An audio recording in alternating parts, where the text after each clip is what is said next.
बिहार का सीएम बिहार की जनता तय करेगी और बिहार के गठबंधन के नेता मिलके जो भी फैसला लेंगे उसका हम समर्थन करेंगे। यात्रा का मुख्य उद्देश्य ये रहा कि जो वोट चोरी इस देश में हो रही है, बड़े पैमाने पे बीजेपी कर रही है वोट चोरी, इसका पर्दाफाश करके जनता की अदालत में इस बात को लेके जाएं। तो वोट चोरी से हर एक आम आदमी का भविष्य खतरे में है, उनके बच्चों का भविष्य खतरे में है। नमस्कार, लाइव बिहार देख रहे हैं आप। आपके साथ मैं स्नेहा गुप्ता। वोटर अधिकार यात्रा का समापन है और समापन से पहले बिहार कांग्रेस के प्रभारी कृष्णा अल्लावरू जो है पटना पहुंच चुके हैं। इस दौरान उनसे कई तरीके के सवाल किए गए। आखिरकार कांग्रेस सीएम फेस का नाम क्यों नहीं ले रही, खोल क्यों नहीं रही अपने पत्ते, कांग्रेस कितने सीटों पर चुनाव लड़ेगी और आखिरकार सीटों का बंटवारा कब तक हो जाएगा। देखिए, आज पटना में ऐतिहासिक दिन होगा क्योंकि वोटर अधिकार यात्रा का समापन है, जिसमें लोकसभा के नेता प्रतिपक्ष राहुल गांधी से लेकर तमाम घटक दल के जो नेता है विपक्षी दलों के, वो मौजूद रहेंगे। इस दौरान क्या कुछ कहते नजर आए हैं, पहले कृष्णा अल्लावरू, पहले आप इस वीडियो पे नजर डालिए। जी, आज यात्रा का समापन है। सारे गठबंधन के प्रतिनिधि और नेता इसमें शामिल होंगे। बिहार के तो रहेंगे ही और भारत के भी जो इंडिया गठबंधन के प्रतिनिधि दल हैं वहाँ से भी लोग आएंगे। यात्रा का मुख्य उद्देश्य ये रहा कि जो वोट चोरी इस देश में हो रही है, हर प्रदेश में हर चुनाव में हो रही है और बड़े पैमाने पे बीजेपी कर रही है वोट चोरी, इसका पर्दाफाश करके जनता की अदालत में इस बात को लेके जाएं। हम जनता को ये संदेश देना चाह रहे थे कि वोट चोरी जब होती है तो जो सरकार वोट चोरी से बनती है वो कभी जनता की सेवा नहीं करती, वो कभी जनता के काम नहीं करेगी। वोट चोर कभी बेरोजगारी कम नहीं करेंगे, वोट चोर कभी महंगाई कम नहीं करेंगे, वोट चोर कभी पेपर लीक कम नहीं करेंगे, वोट चोर कभी क्राइम कम नहीं करेंगे, वोट चोर महिलाओं के अपराधों पे कभी काम नहीं करेंगे, वोट चोर शिक्षा व्यवस्था को नहीं सुधारेंगे, वोट चोर स्वास्थ्य व्यवस्था को नहीं सुधारेंगे।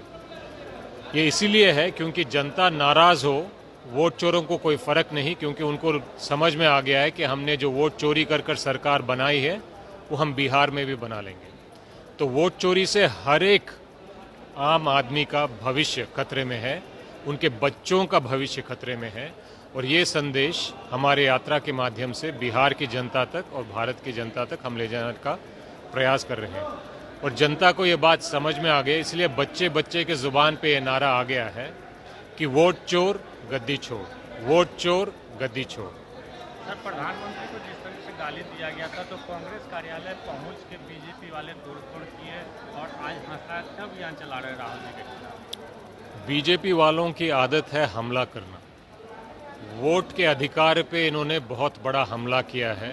ये आज हिंदुस्तान में सबसे खतरनाक और सबसे बड़ा मुद्दा बन गया है, क्योंकि जब वोट के अधिकार पे हमला होता है और बीजेपी ने ज़बरदस्त हमला किया है और लगातार कर रही है, और आम आदमी का जब वोट चोरी हो जाता है तो उसकी आवाज़ का गला घोट दिया जाता है।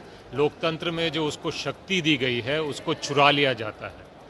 तो हर एक नागरिक पे हमला हो रहा है, मत का अधिकार पे हमला हो रहा है।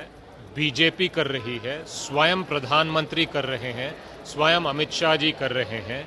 और जब मत का अधिकार पे हमला होता है तो हर एक अधिकार पे हमला होता है।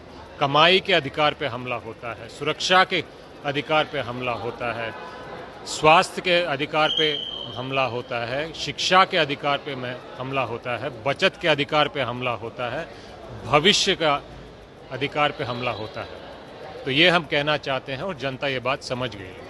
सर, जिस तरीके से कांग्रेस अभी तक सीएम फेस को लेके अभी कुछ कहा नहीं किया है, राहुल गांधी भी कुछ नहीं बोले, लेकिन अखिलेश यादव कह रहे हैं कि बिहार का सीएम तेजस्वी ही हो। बिहार का सीएम बिहार की जनता तय करेगी और बिहार के गठबंधन के नेता मिलके जो भी फैसला लेंगे उसका हम समर्थन करेंगे। अभी चर्चाएं चल रही हैं, जैसे ही कोई अंतिम निर्णय होगा तो आपको ज़रूर बता दिया जाएगा। सीट का बंटवारा कब तक होगा? आज तो समापन हो रहा है। यात्रा की वजह से थोड़ी सीटों के बंटवारों की बातचीत होल्ड पे थी, अभी दोबारा तेज़ी से हम शुरू करेंगे और उम्मीद है कि समय रहते रहते अच्छे माहौल में हम इस काम को पूरा कर लेंगे। तो सुना आपने क्या कुछ कहा। उन्होंने सीधे तौर पे कहा कि वोटर अधिकार यात्रा की वजह से थोड़ा डिले हुआ है, लेकिन हमारी तैयारी पूरी है और जैसे ही सब कुछ सही होगा हम आप लोगों को बता देंगे। तो देखिए, आज का दिन काफी ऐतिहासिक है और उसके पहले कृष्णा अल्लावरू क्या कुछ कहते नजर आए हैं, आपको वो सुनवा रहे थे। आप बने रहिए हमारे साथ, तब तक के लिए